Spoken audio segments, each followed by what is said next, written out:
on avait certains bruits qu'un commando viendrait sur les cités universitaires. Et effectivement, la nuit, on a remarqué que sur les cités universitaires, il n'y avait pas du courant. Ça nous a un peu inquiétés. Après, vers 23 h, un commando est descendu sur les cités universitaires et il est parti vers 4 h du matin. Ces hommes sont armés de machettes et de couteaux et pénètrent dans le domaine universitaire à partir de la faculté de lettres. Des listes d'étudiants à punir ont été établies. Après leur passage, il ne reste plus rien. Les forces de l'ordre qui quadrillent le secteur n'interviendront à aucun moment. Officiellement, un seul mort est recensé, ainsi que 25 blessés. En Belgique, l'ancienne puissance coloniale, les journaux parlent de 50, voire 100 tués. Les opposants zaïrois, réfugiés en Belgique, avancent, eux, le chiffre de 300 morts. Sur place, difficile de trouver une confirmation. Peut-on, dans cette province agitée, l'ex-Katanga, cacher les deuils ? Mais en revanche, si le bilan est réellement de 1 mort, pourquoi avoir embastillé l'ensemble des autorités régionales après l'enquête réalisée par une commission parlementaire? Ce n'est guère dans les habitudes d'un pays où les droits de l'homme ne sont pas considérés comme des préoccupations majeures.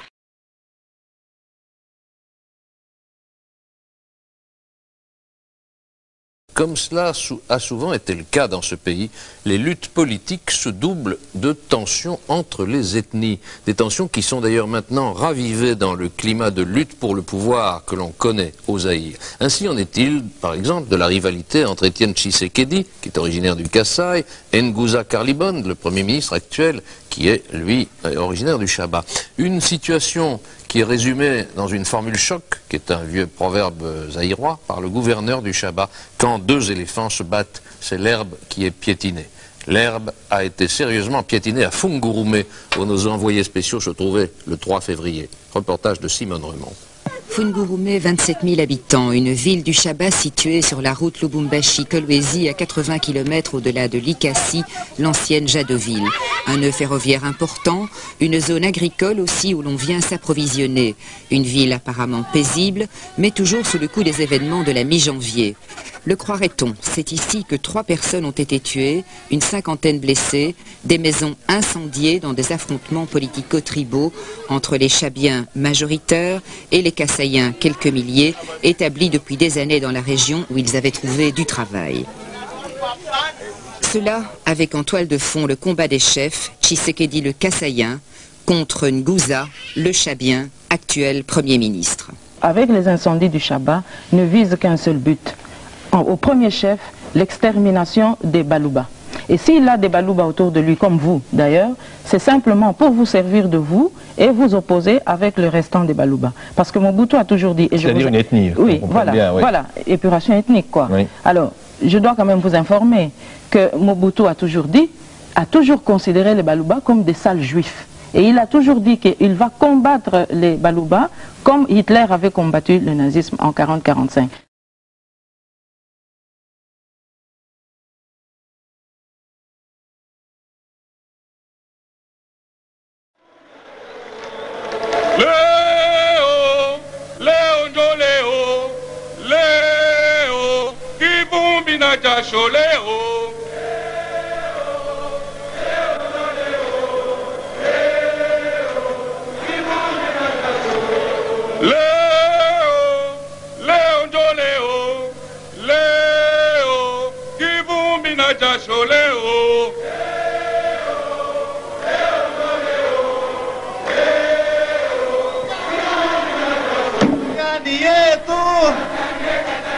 Katanga ni yetu. Jambo yenu watoto ya mama. Par conséquent, monsieur le Premier ministre, le Katanga ne collaborera pas avec monsieur Etienne Tshisekedi. Nous refusons.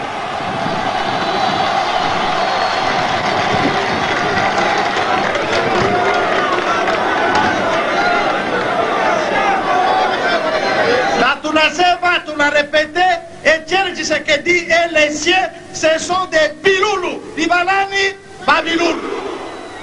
Tunaitika politique yako ya kusema musiki tuna prefere de loin kusikilizana na Mobutu ke kuitika domination ya Bakasai hapa peto hapa. Tunakatala. Tunayua asema tuna batribaliste. atuna ba xénophobe, atuna ba séparatiste chez Batota Katanga. Mais le monde entier, l'opinion tant nationale qu'internationale doit savoir que Umbu Katanga, nous n'avons pas de problème avec nos compatriotes de l'Équateur, de Basaï, de Bandung, de Kivu, de Maniema, pas Kabiloulou.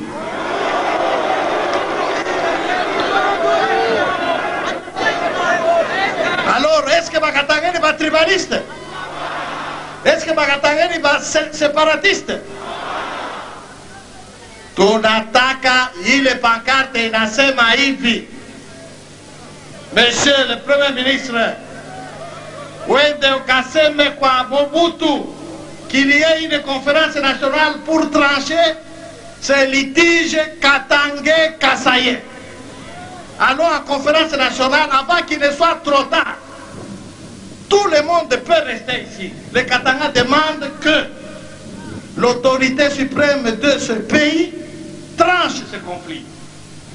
C'est-à-dire, Kasaï en avant, marche pour la vacation.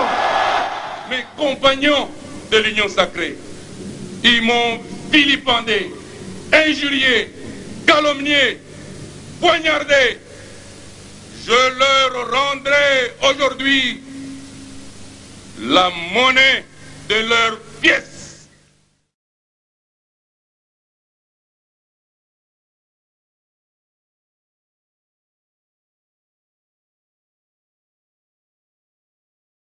Cela suite à des discours xénophobes prononcés depuis le mois d'août par Jean Cour à Karl Libon, alors Premier ministre, et son lieutenant, le gouverneur Tungwa Kumwanza. C'est ainsi que, à la suite de ce discours haineux, des bandes organisées et entretenues de la Jufferie s'attaquent aux Kassaïens. Et c'est dans ces conditions que Lungaka Sumbi trouvera la mort massacrée. Vous voyez là les différentes plaies causées par les outils utilisés, les armes utilisées, qui sont des haches, des machettes, des flèches, des gourdins, et que sais-je encore. Vous voyez comment le crâne est défoncé là-bas. Certainement un coup de hache.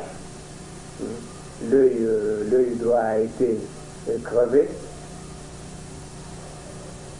Vous voyez au niveau du fémur, une plaie ouverte. Au niveau de la cuisse, sur la partie supérieure. On peut s'imaginer avoir les plaies qui recouvrent le corps du malheureux, dans quelles conditions il a été tué. Il a dû beaucoup souffrir. Zaïre, province du Chaba, ex-Katanga. Des centaines de milliers d'honnêtes citoyens zaïrois sont internés dans des centres de regroupement, en attendant leur expulsion vers leur province d'origine, le Kasaï, au nord du pays. Voici les miliciens de la Jufferie, le parti ultranationaliste katangais, jeunes désœuvrés, endoctrinés en vue du nettoyage anti-kassaïen. Jufferie Kolwezi, Jufferie Force, Jufferie Moussonoi, Jufferie Force, la force de la Jufferie, c'est l'unité, la force de la Jufferie. Déguisés en guerriers, ils font pour le moment plus de peur que de mal. Faire peur, c'est ce que leur apprend leur instructeur Jeannot, un étudiant en économie reconverti avec succès dans le bourrage de crâne. Après la pluie, c'est quoi? Quand la pluie, il y a le moment où on a Babiloulou, Bakassaï, pour envahir, pour occuper ma place importante, ma société n'a pas chaude. Maintenant que tu as retrouvé l'identité et tu katangaise, c'est le beau temps. La plupart de ces Kassaïens, ce sont des gens qui ont fait très longtemps, 50 ans, 100, bon, beaucoup, ils ont fait très longtemps ici. Ils étaient des voisins et tout, mais que voulez-vous? Vous savez, le peuple kassaïen, c'est un peuple caractérisé par l'orgueil. C'est comme ça qu'on le reconnaît partout au Zaïre. Ici, nous les appelons Biloulou, c'est parce qu'ils sont tellement nombreux qu'ils envahissent. Et ils rongent. Vous voyez, quand les Biloulous commencent à ronger un arbre, l'arbre peut apparaître vivant, mais là-bas il est rongé, à quelque temps il tombe. Donc c'est comme ça qu'ils le faisaient. Donc on pensait vivre dans l'harmonie avec eux, alors qu'ils étaient en train de piller la Gécamine et de nous tendre de petits pièges jusqu'à telle enseigne que nous nous sommes retrouvés finalement bredouilles, sans rien. Bon, les Kassaïens ont finalement compris qu'ils doivent rentrer chez eux aussi développés. Surtout que nous sommes pendant la période de la démocratisation. Tout le monde est libre d'aller là où il trouve bon. Hein.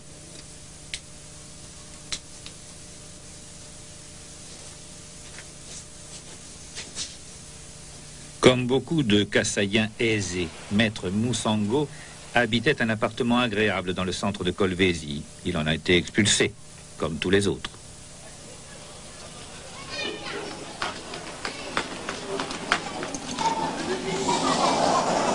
L'avocat a été remplacé par un pasteur.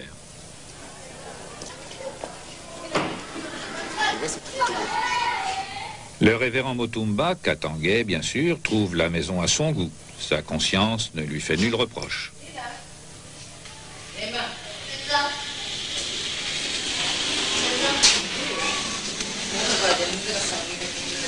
Ok. Alors, vous trouvez que c'est injuste ce qui leur arrive? Humainement, on dirait que ce n'est pas du tout bon, mais peut-être c'est la volonté de Dieu. Il y a des couloirs qui sont aménagés pour des passagers. Ouais, enfin. C'est dans ces conditions. Pratiquement, nous n'avons rien contre eux. Ce sont eux qui ont cultivé ces Nous les appelons toujours amis ou frères parce que, vous savez, on reste ce qu'on était pour nous. Nous croyons que les amis ou les frères se sont trompés. Une déportation dont on ne parle pas, dont personne ne s'offusque, qui n'inquiète pas l'ONU outre mesure. Comme il n'y a que 2 ou 3 trains par mois, les séjours dans les centres s'éternisent. On dit là-bas couramment camp de concentration parce que c'est le mot technique approprié. 7, 8 mois d'attente. Si bien que le départ longtemps redouté est accueilli avec soulagement. Il s'agit pourtant d'un voyage de 5 à 6 jours. Et dans quelles conditions? Avec au bout toutes les incertitudes.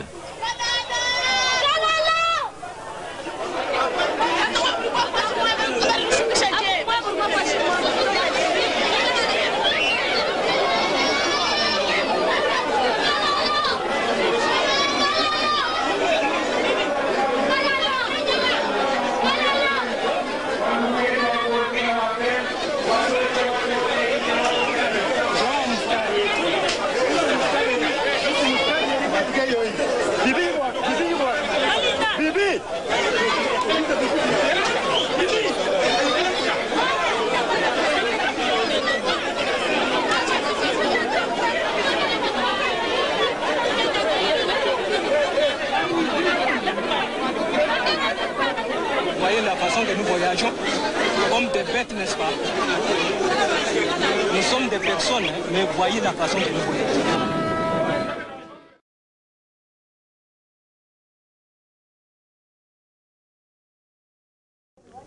Likassi, ex-Jadeville, il y a 8 jours. La tension entre Katangais et Kassaïens a débouché sur des scènes de pillage et d'incendie, d'où un vent de panique et d'exode. Les Kassaïens, installés ici depuis plusieurs générations, ne sont plus les bienvenus. Les Katangais leur reprochent d'occuper tous les postes clés dans les entreprises, les affaires et le commerce. Excités par les discours déstabilisateurs de certains leaders politiques, ils sont passés à l'action. Ce sont les Katangais qui venaient de la cité Toyota, qui venaient vers ici. Ouais. Alors quand ils sont arrivés ici, ils ont tout pris. Et vous les avez entendus? Oui, nous avons attendu. Qu'est-ce que vous avez fait alors? En tout cas, nous avons eu peur. Oui. Ils étaient nombreux, il n'y avait pas moyen de s'expliquer même. Ils ont commencé directement à piller toute la maison.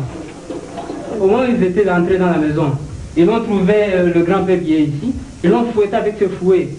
Qu'est-ce que vous allez faire maintenant? Pour le moment, on ne sait plus faire autrement, nous sommes obligés d'aller à la gare. Devant la menace d'une flambée générale, beaucoup de Kassaïens ont décidé de rentrer au Kasaï, le pays de leurs ancêtres. Ils emportent ce qu'ils peuvent et se dirigent vers la gare. Image tristement banale de réfugiés en quête de sécurité. Les maisons abandonnées par les Kassaïens sont aussitôt occupées par des Katangais. Première étape de l'exode des Kassaïens, la gare. C'est là, dans ce camp improvisé, le long des quais, que l'on va égrener les espoirs déçus. souvent dans des conditions épouvantables. La rougeole et la dysenterie frappent. La mortalité infantile atteint 6 fois la normale. 20% des enfants souffrent de malnutrition.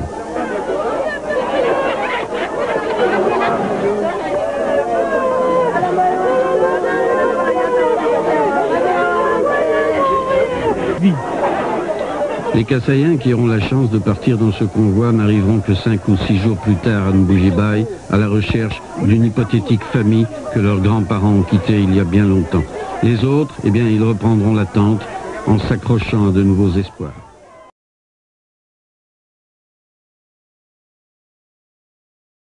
Ce monsieur va mourir dans quelques heures. Il est tout à fait anémié.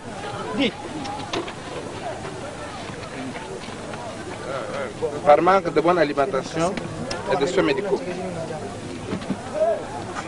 Voilà quand il vient d'être érigé, parce que les 2 autres premiers sont dépassés. Bon, vous avez tous les nouveaux refoulés qui viennent d'arriver, qui ont leur mobilier, qui ont leur bagage et qui se sont procurés un logement de fortune avec quelques sticks, avec quelques...